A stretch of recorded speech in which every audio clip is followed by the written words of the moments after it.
bukan flight abang. Flight abang ke Hati Nuha? Sekarang. Tak adalah, flight tu semua abang saja reka. Nak tengok reaction Nuha macam mana.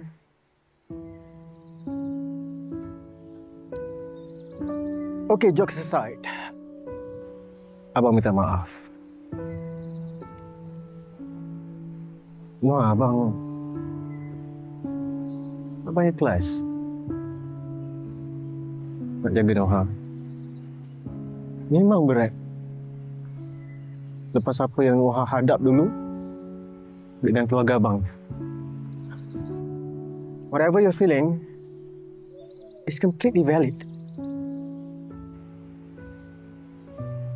Cuma abang betul-betul ikhlas nak jaga Nuha selagi abang menyawa. Suka